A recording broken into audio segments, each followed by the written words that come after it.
Good evening, everybody. I'd like to welcome you all to the December 3rd regular meeting of Council. I'd like to first recognize that we are on the traditional territory of the Snuneymuxw First Nation. Our clerk tonight is Ms. Sheila Goury. The question period sign-up sheet is on the partition wall near the gallery, just over here. If during the meeting any member of the gallery has a question regarding an agenda item, please write down your name and the agenda item on the sheet. At the start of question period, the chair will call those who have signed up to the podium to address Council. And the first item on the agenda is the introduction of late items. Ms. Goury. Thank you, Your Worship. For late items this evening, for item 7B, the presentation on snow and ice control, we're adding to the presentation Mr. Al Britton, Manager of Parks Operations. That's it, Your Worship. Thank you very much. Motion for approval of the agenda as amended. So moved. Councillor Thorpe, seconded Councillor Bonner. All those in favour? Contrary? Carried. I require a motion for the adoption of the minutes as presented. Councillor Bonner, Councillor Martin seconded. All those in favour? Contrary? Motion carried. By way of a very brief report tonight, I can assure the citizens of Nanaimo that Council is working hard through the budget process, which we're charged with doing in a very short period of time, and are doing our best to ensure that the services that the people of this city want and require are undertaken, and that we can provide as minimal a tax increase potentially as is possible in the circumstances, keeping in mind that this city has significant needs and pressures that are both historical and present. I don't intend to say anything further than that. Let's get on with what is a fairly full agenda. Presentations, the Canadian Public Works Association. Your Worship, I'm pleased to introduce to you Matt Brown, who's the president of the BC Public Works Association. And he's also the chair of the American Public Works Association Young Professionals Committee. He comes to us from the City of Surrey. He's a streets manager there, and he's going to present the city with an award, yourself, Your Worship, for our National Public Works Week, which was held in May. So I'm going to ask Mr. Brown to say a few words, and then once he's finished his address, we'll ask you to come to the front, Your Worship, for some pictures.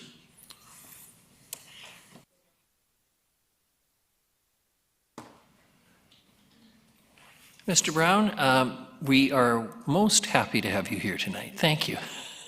Good evening, Mayor Crowd. Thank you for that. I do have some national notes here, so just please have patience with me as I go through that. So, as introduced, my name is Matt Brown. I'm the president of the British Columbia chapter for the Canadian Public Works Association. It is a great honor to be here tonight on behalf of the Canadian Public Works Association to present the 2018 National Public Works Week Award to the City of Nanaimo.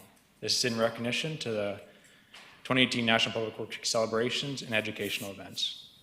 Each year in May, the National Public Works Association recognizes tens of thousands of men and women across North America who provide and maintain infrastructure services collectively known as public works. Municipalities throughout the U.S. and Canada celebrate National Public Works Week with open houses, project and facility tours, parades, educational events, press conferences, school visits, and career events.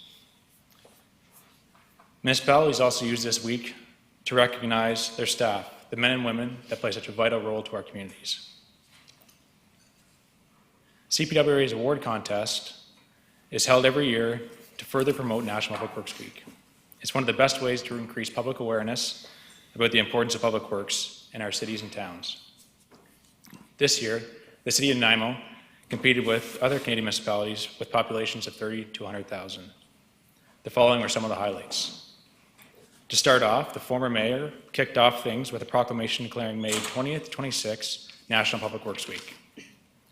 This was the City of Nanaimo's second annual Public Works Day, which included tours of the award-winning water reservoir, the energy recovery facility, and the newly built water treatment plant. The public learned about where water comes from, how it's treated, stored, and delivered to their homes. The former mayor also made a presentation about the power of public works to 300 grade 4 and 5 elementary students and their teachers. They came and learned about public works through exhibits such as Purchasing the Stores, the Canadian Union of Public Employees, and Emergency Preparedness. Students and teachers could both be heard proclaiming this was their best field trip ever. Contest evaluators also cited the city for its creativity and outreach in naming 6 of the newly automated waste collection trucks and on their Public Works Day. The results were awesome, such as Optimus Grime, Obi-Wan Kenobi, Armageddon, and Crushosaurus Rex. So these are all excellent examples of engaging our residents in the services that we sometimes take for granted. The CPWA is honored to recognize the City of Nanaimo and its efforts for National Public Works Week. Public Works services, personnel, and infrastructure are essential parts of our community and do not always receive a high level of recognition. High caliber events such as the City of Nanaimo's Public Works Week go a long way in raising this awareness. With this in mind, I'd like to ask yourself, Mayor, and the staff involved to please come forward for some pictures, and we'd like to congratulate you. Thank you very much, Mr. Brown, and if I may say for the record, I want to extend on behalf of this council our thanks to former Mayor McKay and the previous council and Mr. Sims and all the staff who work with him in the city for garnering what is a pretty prestigious award for the City of Nanaimo, so thank you.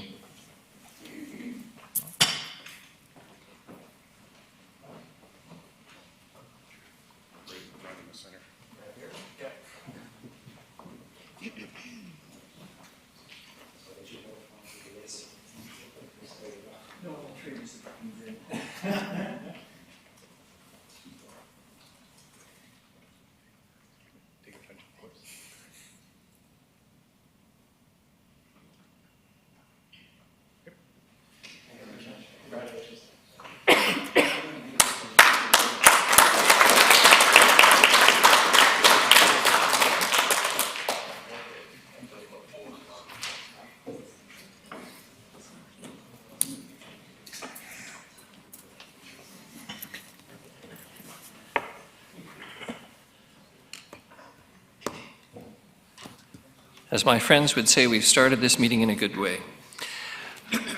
Snow and ice removal. Mr. Miles, please. Good evening, Your Worship and councillors. The first item I want to say, we don't do snow removal. We do snow and ice clearing. It's a whole different game when we get into the removal and lots more regulations that we have to abide by should we go there. So tonight my aim or my goal is to give you an overview of our snow and ice control that we do here in the City of Nanaimo, and my colleague Mr. Al Britton will come along and follow up with the park side of the house. So I'm going to talk about a little bit about our weather, the weather that we typically get here, and I'm also going to talk about what our weather outlook is for this season. I'll go over our capabilities, what our budget is, the routes that we do and how we do them, the material that we use, a little bit about the media that we engage, and then the challenges that we have and we're facing going into the future. So our weather outlook.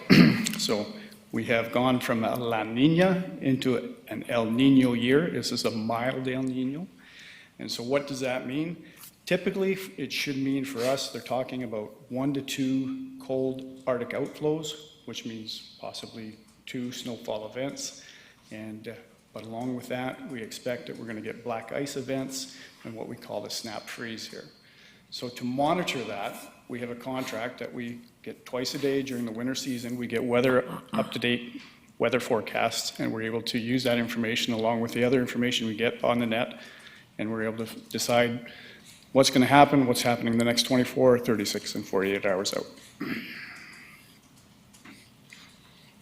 Our capabilities. Okay, so as you can see in this photo here, this is last year. This is a cul-de-sac. Cul-de-sacs in our business are evil. They are the worst thing to try and plow snow out of, and everybody hates it. The homeowners hate it because they end up with a driveway full of snow, and we hate it because there's nowhere to put the snow. So the city we have 3 brine tanks, and those are those big tanks that look like they hold water in the back of the trucks, and they actually apply brine to the road. And we do that when we know that there's a snow and ice event coming. It's called anti-icing. We put it on the road, and what that does is it prevents the snow when it comes from binding and freezing to the road. And it buys us time for when we get out there and hit it with the plows, it'll be removed from the road with the plow. If we don't do that, When the snow hits, there's the opportunity for it to freeze immediately to the cold road surface, and then we get that ice on the road, and it's quite difficult to get off once it's formed. We have sanders and salters. We have front and underbody plows. We have 19 trucks, from 4x4s to large tandem trucks to single axle trucks. We have 4 backhoes. We have some parks equipment that we use during a snow and ice event, and we also have a contract for 2 tandem trucks that do some of our routes as well. And they also are included with plows, salters, and brine capability. Our staffing capabilities, we have 68 trained staff for this season, and we have an early shift that works Monday to Friday. It starts at 5 in the morning to try and capture that ice snap that we get typically in our winter mornings here. And what I mean by that ice snap is oftentimes in our climate here, it'll rain through the night, and then about 3 to 5 in the morning, the clouds clear away and the temperature drops, and then we get that snap. And we can get ice throughout the city or in certain areas across the city. So our early shift, they're out there patrolling the roads, and then when they see that starting to happen, they're applying salt, and they're also radioing in and saying, we need more staff on the road. We also have a night patrol. We just about have 24-hour coverage throughout the week, but we have a night patrol that are also out there during the evening as well. Our budget, annual budget is $630,000. We have a reserve budget of $400,000, which we're currently in the process of rebuilding because we pretty well decimated it in the season of 2016, 2017, which most of you remember. We were out plowing and salting and sanding quite a bit. So this map doesn't do it justice, but that's the city, and you can see by these multitude of colors that, okay, that's the various routes here. The following slides, we'll get down into it. But the city's broken down into, we've got 3 route classifications. We've got our priority 1 routes, which are emergency routes, and they were, through fire, police, ambulance, and then the school district and BC Transit, and as well as input from council. And we put these routes together, and this is what we have here. So those are our priority 1 routes. We have 160 kilometers of those routes. And what does that mean? So when a snowfall event happens, those are the roads we're out hitting first. And in theory, we go from that into the priority 2s and then into the priority 3s. Every snowstorm or every event is different, and what may happen, which happened in 2016 or 2017, when we were just about ready to move into the priority 2s or we were just about ready to move into the residential areas, along came another shot of snow, and then the clock goes back to 0, and we're right back to the emergency routes, and we're going around and around and around. Priority 2s, again, there's 83 kilometers of them. They're collector roads that feed into the priority 1 routes. And then we have our priority 3s, over 216 kilometers, growing every year as we get more and more subdivisions. That number continues to increase. And we try to say that we're in there within 96 hours of an event, but again, if we get another shot of snow, the clock goes back to 0, and sometimes that 96 may be quite a bit longer. We also contract out 100 kilometers of roadway to be cleared as well. We simply don't have the capacity to do it all in-house, so the roads that we do are like Departure Bay, Alds Road, Uplands, Dover, Mary Ellen. Those are the roads we have a contract that do, and that contractor has those 2 tandem trucks, and they're able to plow snow or apply brine as required.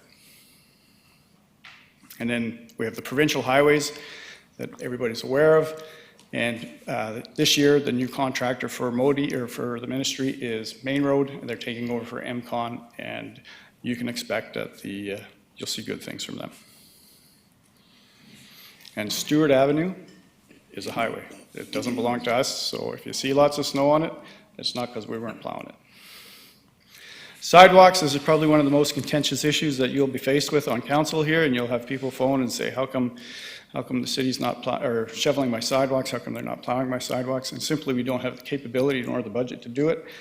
And our normal events are only 2 or 3 days long. So by the time we would get everything finished and would get to the point where we were going to shovel sidewalks, it's normally melting and on the way out.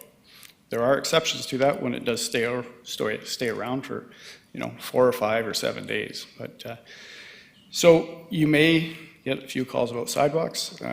People are very passionate about their sidewalks, and They want to see them cleared as soon as the snow is stopped, and for the most part, the public is very good about getting out and shoveling the frontage of their property or their business to keep it clear. We have GPS in all our trucks, and it's a great asset for the city. We're able to tell by this where we've plowed, when the plow is down, when the salter's been on. We've been to court 2 or 3 times already, and this has saved our bacon. We're able to prove we were there, what time we were there, when we were plowing, what we were salting. And with that information, the city's legal just said, we're laughing. It's a great tool. We also have this, we're modern age here, technology. We're using road sensor temperatures, so we're able to tell throughout the city what the temperature of the road is, and that helps us decide, are we going to put brine down, or what our actions are going to be prior to an event coming down. Our material. Some of you were in the yard the other day where you went and visited and you saw the salt shed. So our salt shed, we have 1,000-ton capability to store there. And we also have those brine tanks there with 32,000-gallon capability. We make the brine ourselves, so it's all made in-house, and the magic number is 23.3%. That is the magic number. We also have a stockpile of sand, and we only use sand when it gets below -6, and at that point, salt diminishes, doesn't work as well. We add sand to it, and it works for grit. Pre-wetting.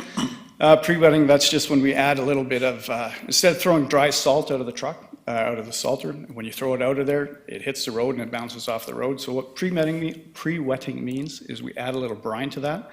So now the salt coming out is, it hits the road, it sticks to the road, it doesn't bounce to the side of the road, and it's already working. It's starting to work. Dry salt does not work until it gets wet and starts to dissolve. A quick overview of our events that we get here, typically in Nanaimo. So we have the black ice, what we call the snap freeze. So we use brine for that, brine or salt for that. We have our snowstorms, and so once the snow starts to get close to 2 inch, we're putting the plows down and we're salting, or salt and sanding depending on the temperatures.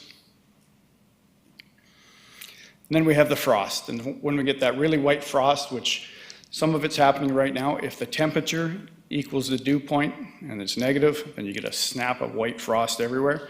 And we hit that with brine, and I'll show you right here. The picture there, you'll see the one frosty road. There's the truck going down applying brine, and about a minute later you have a bare black road. That's how effective brine is. So media, we use the media quite a bit. So typically when we're starting to get the trucks out and if we've got icy roads, or we're on the radio, we're letting the radio know what's happening, we're letting the newspapers know what's happening.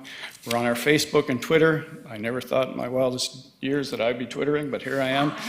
5 in the morning, 3 in the morning, sending out Twitters, and it works quite well.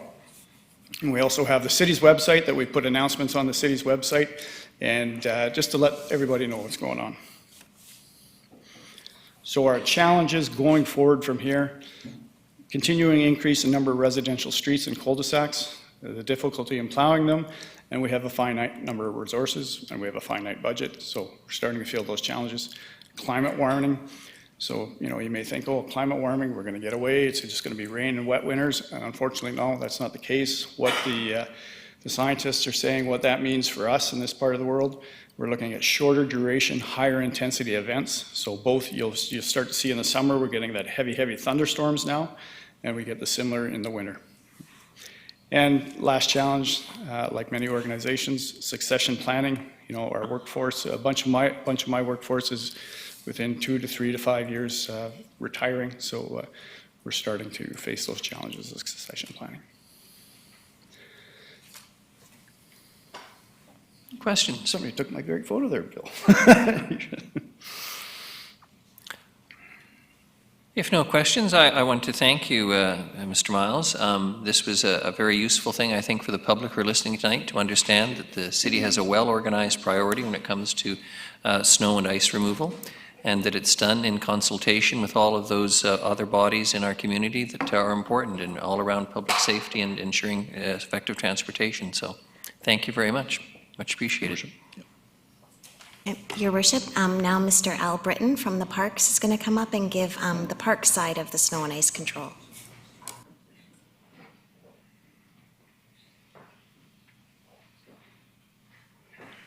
Mr. Britton, welcome. Thank you. Never run one of these things before. Thank you, Worship, Council. I'm here to basically touch upon carry on what Dave has, or Mr. Miles already told you about.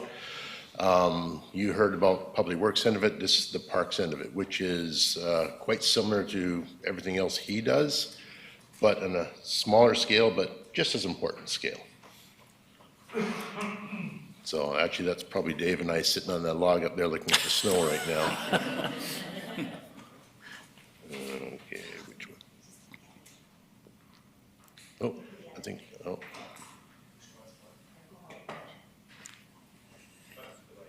To right? Okay. So, Parks and Recreation responsibilities. We have responsibilities of maintaining recreation centers, park stairs, sidewalks in the downtown area, the Harborfront Walkway, commuter trails, and civic buildings. Civic buildings include City Hall, Community Services Building, around Police Station, SARC, building like that. Every year, comes 1st of November, we have a staff person who goes on call at one of our supervisors. We have 4 of them that rotate throughout the winter season. They go from November 1st to March 31st. One of their jobs is to check the weather each morning and throughout the day to make sure that we're not being caught in any cold snaps, that we're not getting salt or de-icer down for. We use the same system as Public Works do. We have an email that goes out to us daily that tells us when where expected cold snaps are and forecasts. The supervisor also ensures the safe access to city-owned buildings, such as in making sure that de-icer is delivered to all the rec centers, such as Nick, Oliver Woods, so they have the ability to put down ice melt when it gets frozen outside their buildings. We also have three basically distinct, what I call three basic distinct climate zones throughout the city. At any point in time, it can be frozen and non-frozen, any of these. What they are generally is we have the downtown area, which is probably our least likely area to be frozen. We have NAC in the Nick area, which, believe it or not, actually freezes quite often. We have Bevan Park, Oliver Woods, that are in a separate climate, what we call climate zones with ourselves. And actually, technically, we have a fourth. We have Westwood Lake, obviously, that's up near, close to the base of the mountain, but you can guarantee if it's going to be frozen in any one of those, it's going to be frozen up there. Basically, one of the things he does is he ensures stock is available to all our staff, and so that we don't run out, such as de-icer, gloves, all protective gear that we would use during snow and ice removal. Priorities. Our priorities are divided into three categories. Priority ones are the major facilities, the downtown core and commuter trails. Very important to keep those things open and running. Priority twos are active transportation routes, connectors, and paved recreational areas. These are areas such as, I would say, the trails through Collery Dam, Rutherford Ravine, where kids are going to school and they're paved and need to be de-iced all the time. The paved recreational areas would be such as the parking lots that everybody needs to go to when it decides to snow 6 inches to a foot. Westwood Lake, Collery Dam, Lost Lake, any of those places like that. Sorry, Lost Lake's gravel. The priority threes are the minor areas, remaining sidewalks fronting parkland. We all know we've got a lot of parks out there, and a lot of our parks have sidewalks around them. So once we've cleaned up our priorities ones and twos, we generally will send the crews out into the priority threes. 8 times out of 10, we probably don't get them because the snow is usually melted by then. Recreational centers. Our 4 main recreational centers are looked after by contractor. The reason being is we just don't have the ability to look after the 4 recreational centers as well as everything else.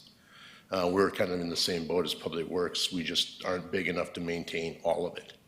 To note, this year should be interesting because we have a brand new contractor this year, so it's going to be a lot of fun dealing with a new contractor. Some of the equipment we use. As you can see, we go anywhere from using bobcats to snow blowers to the good old hand shoveling. We're all out there. Everybody basically has a shovel, even those that have snow blowers and everything else, so no one gets away from hand shoveling. These are our trucks we send to Public Works. We work in continuation with Public Works. When they come to us, and we have 3 trucks. There are 3 F-550s that go out, are equipped for snow removal on the roads. They have plows, GPS, like Public Works are, so that everyone knows where they're going. And they have a 1-yard sander on the back of them. Some more of the equipment that we have, interesting stuff.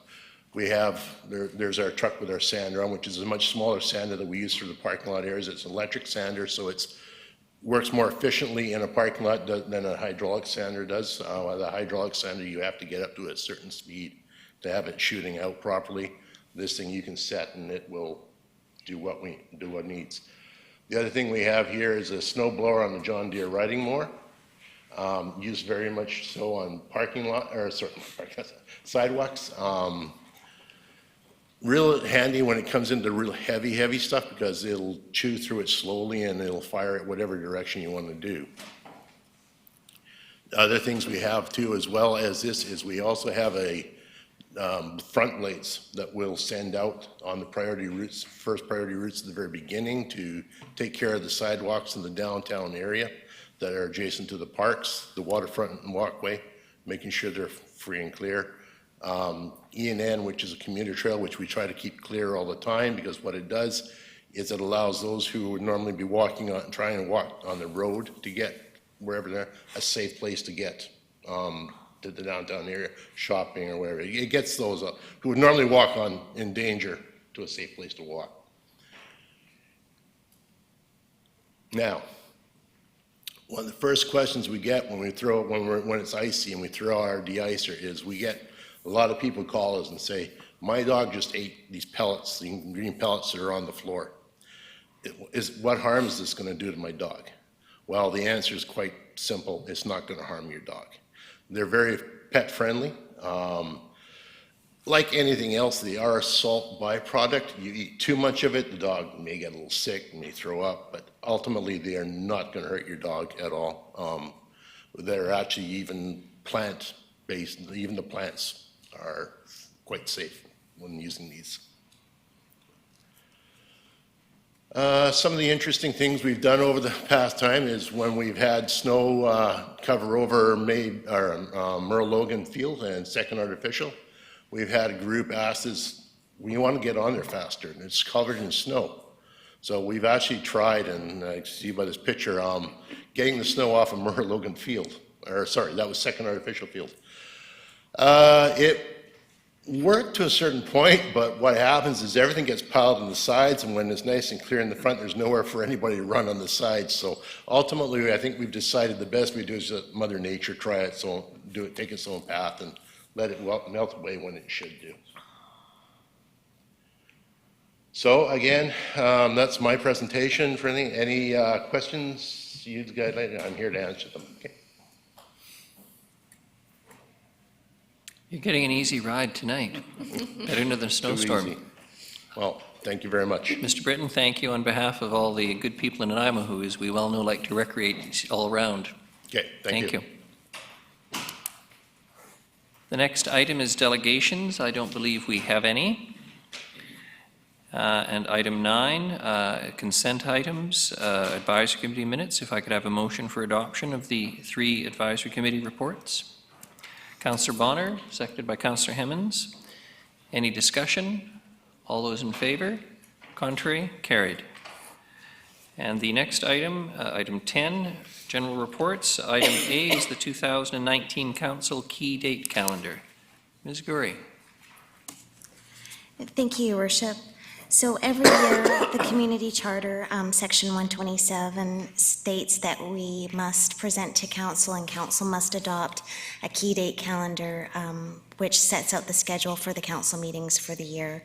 And this must be done on or before December 31st annually. So this report and attachment is the key date calendar that is being presented to you for acceptance. And just of note, it does not prohibit or hinder your desires to add meetings, change times, locations, etc. As long as proper notice is provided, you can do any of those things. Thank you. Thank you very much. Move the staff recommendation. So moved, seconded by Councillor Hemmons. We've all had a chance to read it. All in favor? Contrary? Thank you very much. Item B, the amendment to rates and charges for sanitary sewer. Ms. Mercer. Thank you, Your Worship. The purpose of this report is to introduce the Sewer Regulation and Charge Amendment Bylaw 2018, number 2496.31, and recommend it for first, second, and third readings. The sewer fees are proposed to increase by 4% in 2019, which is about $5.20 per single-family home. This will bring the annual cost for a single-family home to $135.18, and this increase is required to fund long-term asset management plans for the city's sanitary sewer systems. Thank you. We have a motion for first reading.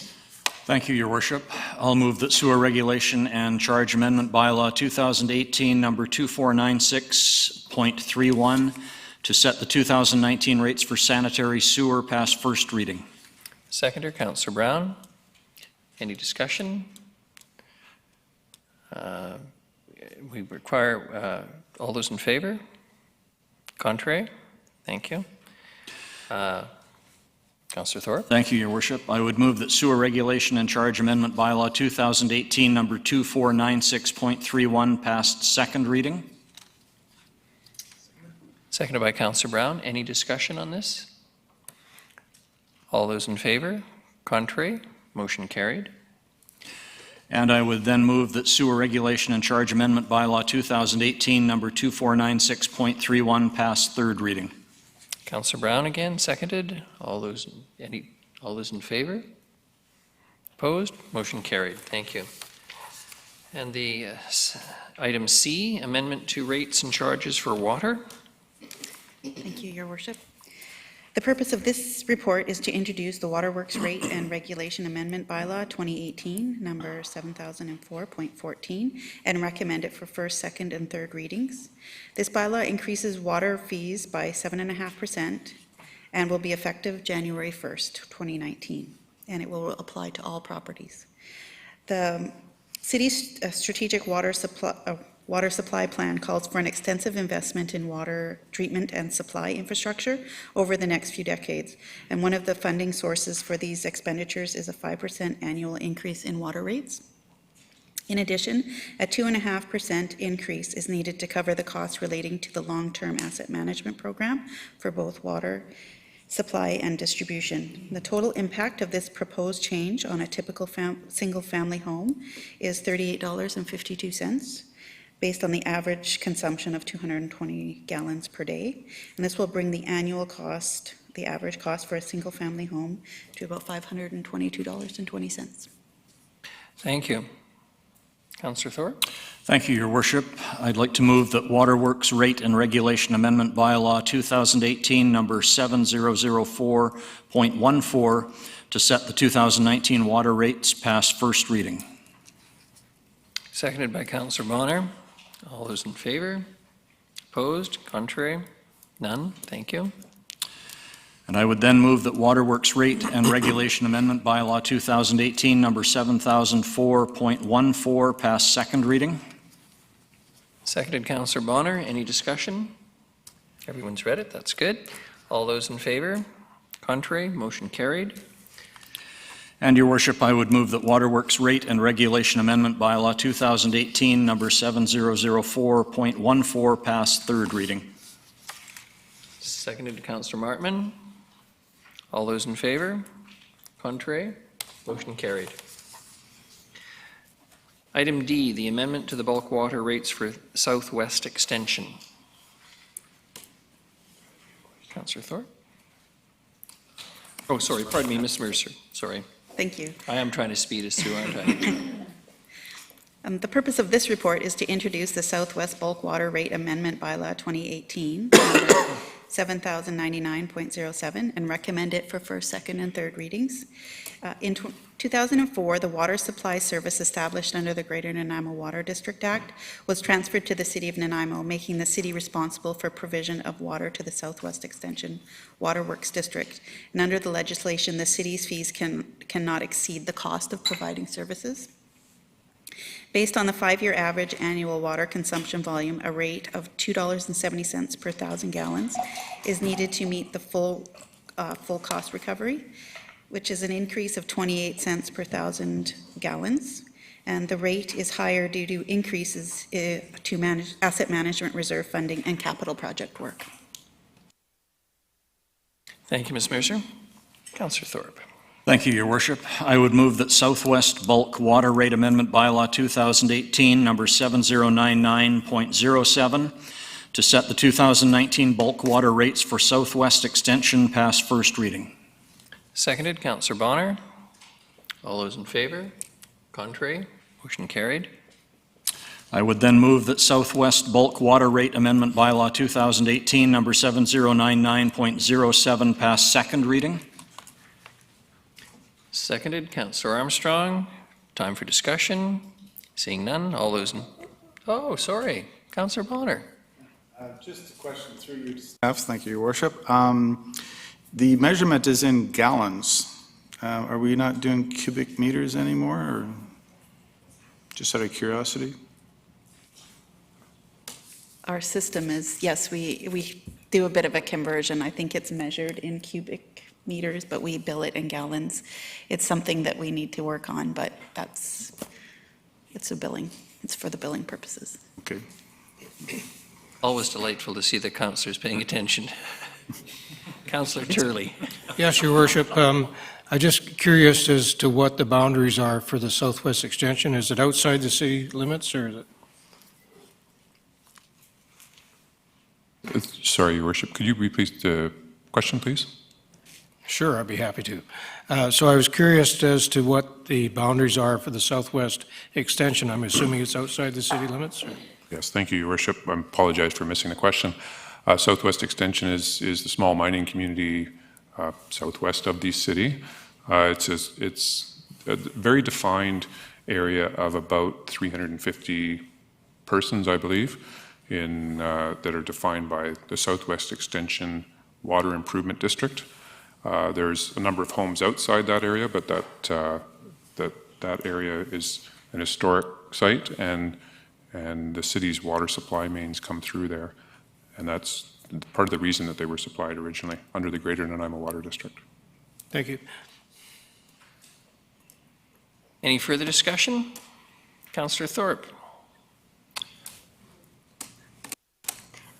Your Worship, through you, it has been moved and seconded, the second reading, so you can just call the vote now. Sorry, thank you. I thought Councillor Thorpe wanted to actually say something, but he No, wants to do I was third jumping the reading. gun. All those in favor? Contrary? Thank you. Carried. Thank you, Your Worship.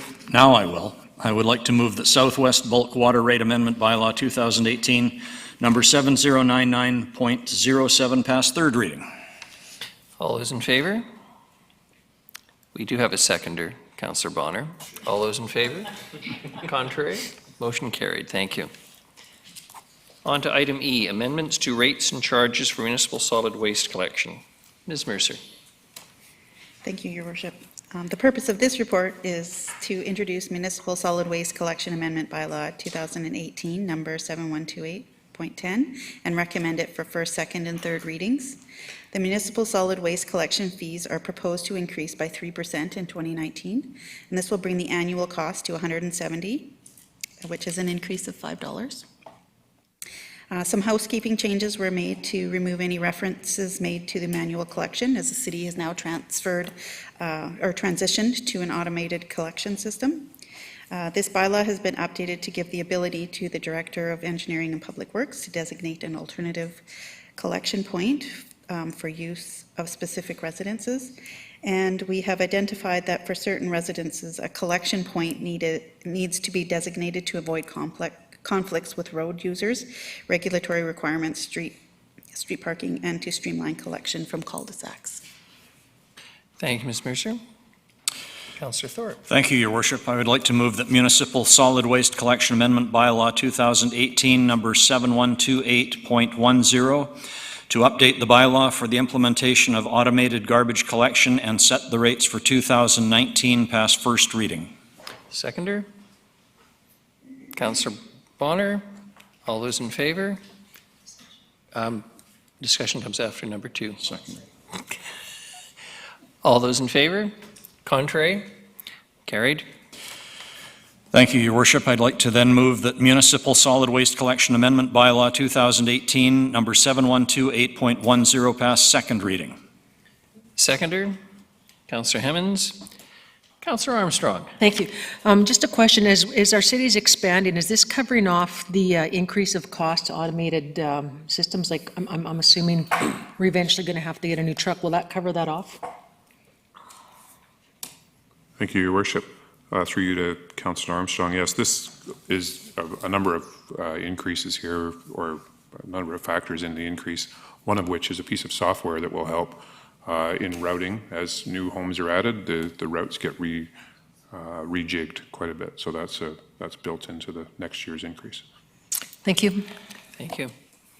No further questions? Then, Your Worship, I'd like to move that municipal solid waste collection. Yeah, Your Worship, Oh, we haven't sorry. voted? Yeah. There I go Yeah, again. the vote needs to be called on the second reading again. I'm always happy to have tutelage. All those in favor? Contrary? Motion carried. Now, Your Worship. Please. In that case, I'd like to move that Municipal Solid Waste Collection Amendment Bylaw 2018, number 7128.10, pass third reading. Seconded. Councillor Bonner. All those in favor? Contrary? Carried. Thank you very much. It's item F, the Development Variance Permit Application Number DVP 370406 Harwell Drive. Mr. Lindsay.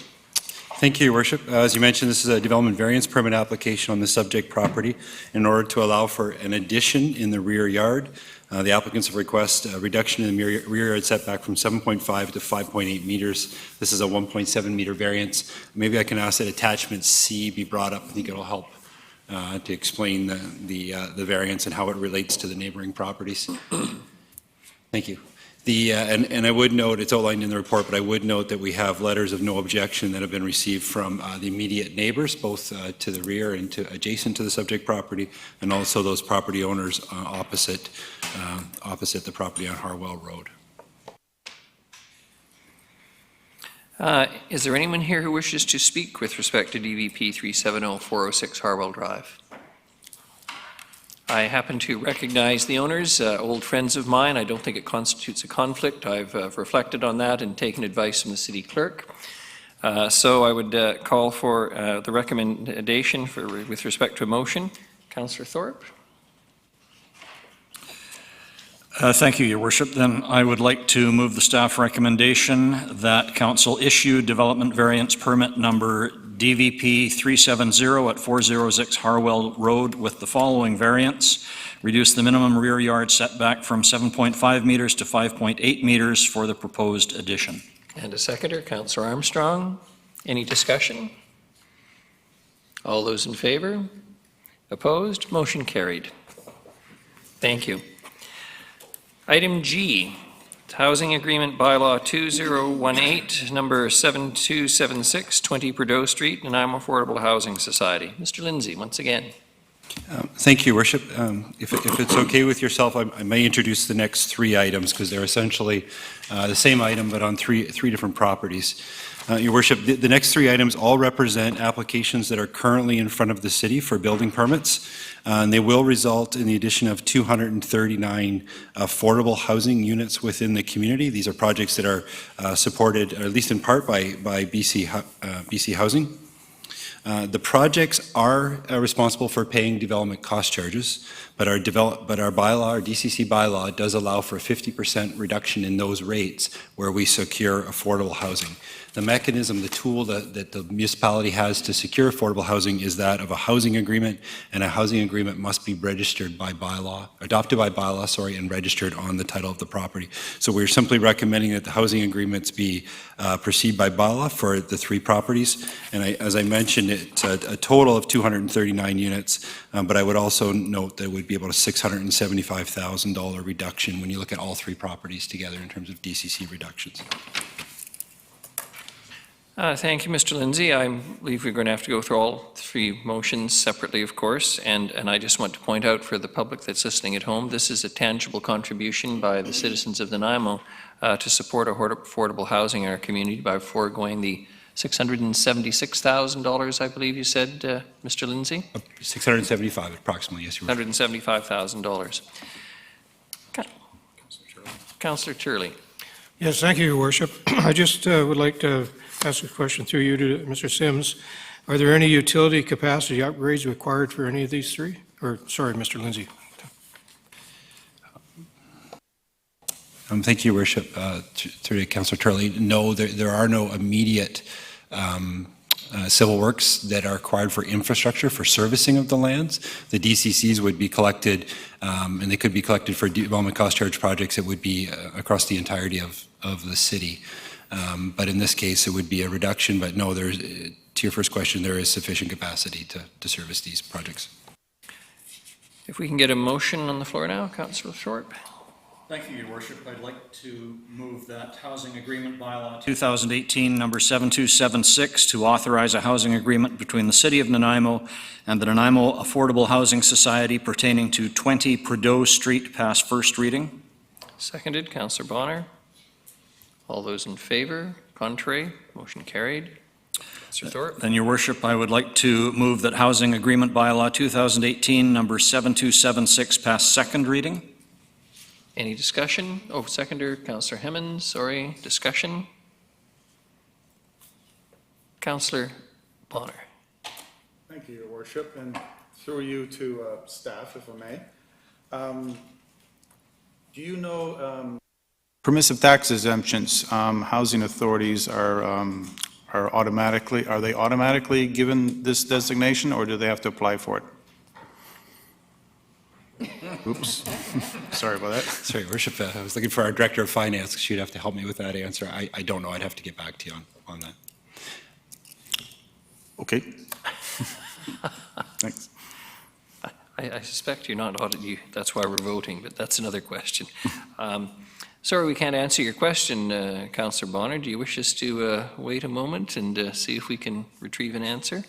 It won't affect today's vote. I just thought it might be easier if they're not, that we could include it in the bylaw of automatically putting them on, because they would be welcome to it.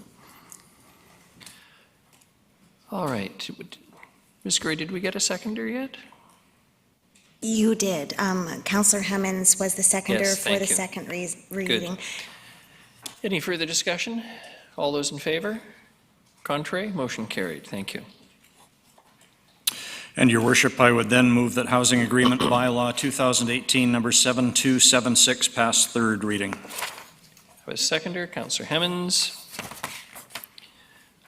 All those in favor? Contrary? Motion carried.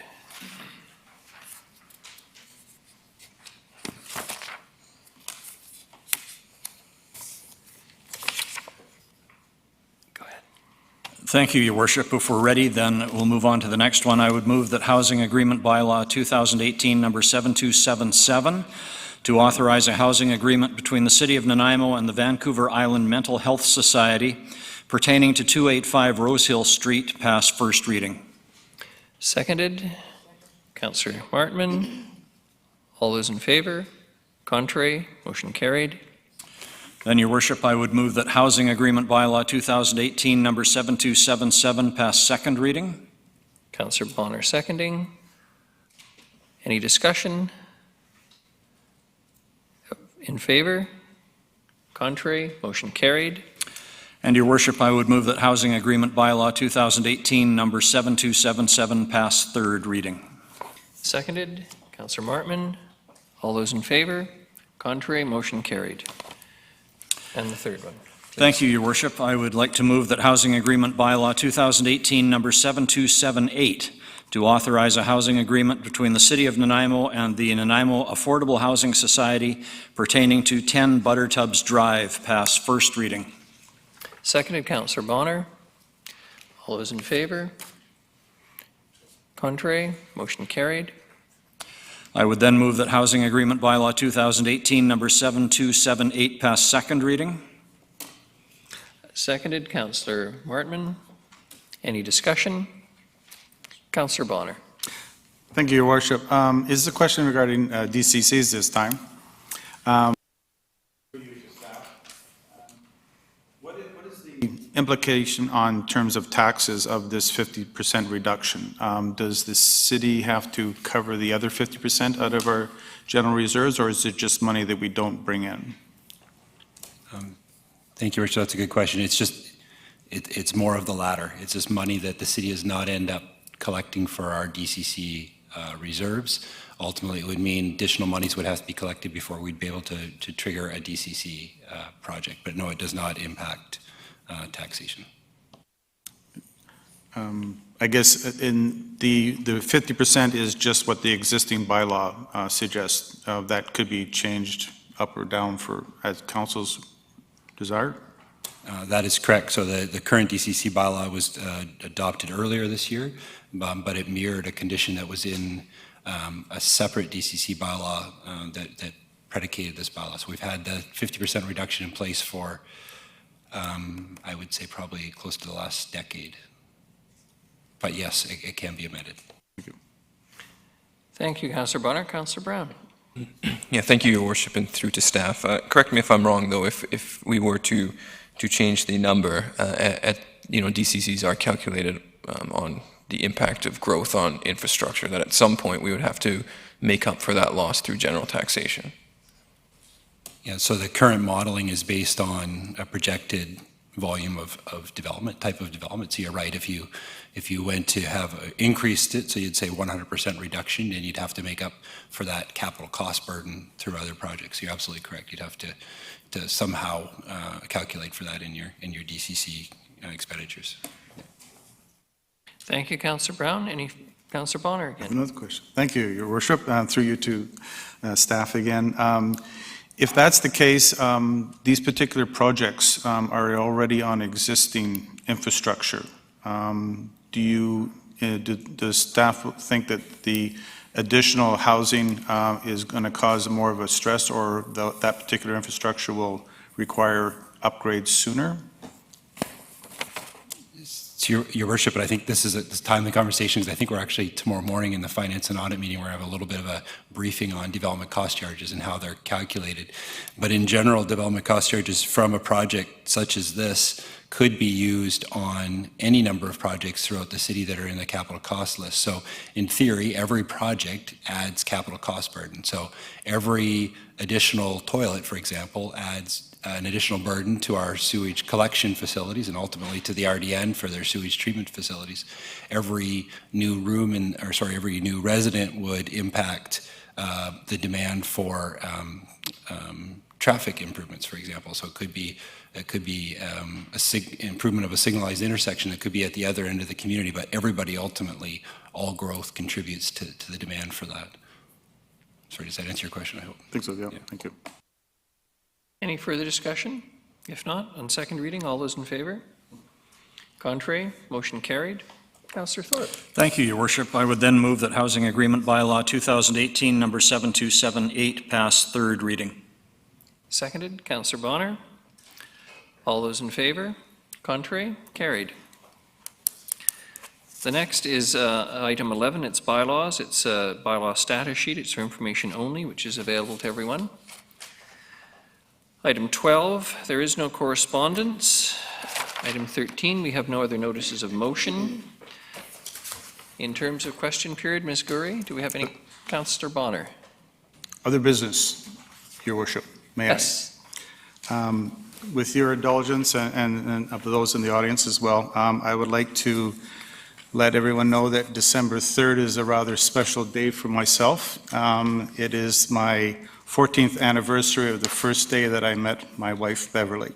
So I would just like to take this opportunity to wish her a happy 14th, this is the first time I met you, anniversary. Thank you.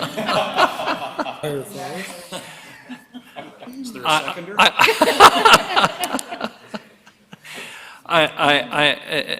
As much as it's coming to Christmas, I'm not going to be the Grinch and rule you out of order. I think that's a wonderful gesture and a token of love and a wonderful sense of optimism in this community reflected. So it's a good way to close off other business.